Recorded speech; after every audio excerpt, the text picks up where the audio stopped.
Well, as we head into our Friday, we're looking at mostly dry conditions, but that little orange box just off to our south as well as up to our north, those are some heat advisories. Now, we are not under a heat advisory, but we're still going to get pretty hot and humid throughout the day. As you can see, a few clouds for our early afternoon, but still plenty of opportunity for that sun to provide some heat to us. Also, we've got those winds coming up from the south, bringing that warmer and more humid air to southern Wisconsin. So as we get through the later afternoon hours, temperatures are going to climb up to the high 80s. As you can see, we work our way through the 70s pretty quickly here through mid-morning. Then in the afternoon, again, those high 80s reach us. And with that extra humidity, of course, it's going to feel even warmer. So we're looking at heat indices in the high 90s later on this afternoon. So definitely a good day to stay hydrated and make sure that you're taking little breaks in the AC. Now, after this, a cold front moves through tomorrow, and that's going to provide the forcing necessary for some stronger storms for our Saturday. And all that heat and humidity that we're building in today is going to act as fuel to some of those storms. So as a result of that, many of us under a level 2 out of 5 risk of severe weather. That's that yellow on your screen.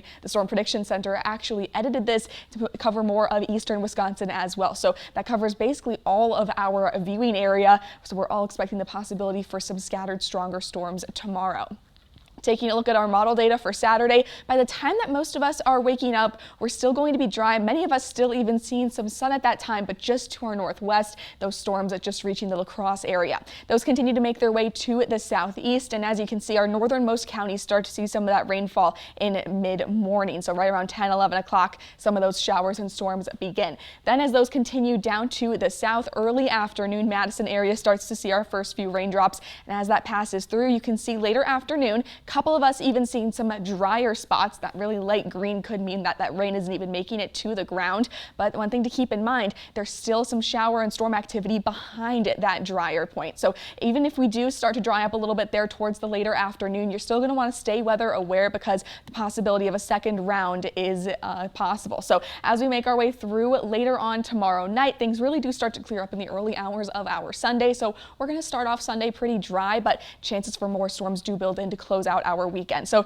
it's a really good idea to stay weather aware for all of tomorrow because of how widespread that storm is expected to be. Those strongest cells could see damaging winds, large hail, and localized flooding is going to be a concern with how long this rainfall is expected to last, especially where we see those strongest cells. So plenty of reasons to stay weather aware for your Saturday. A few storms linger into our Sunday and Monday, and then Tuesday, we're really just dealing with a couple of quick showers in the afternoon. Things really start to dry up by midweek next week. As you can see, that cold front that pushed through is going to drop our temperatures back down closer to normal for this time of year.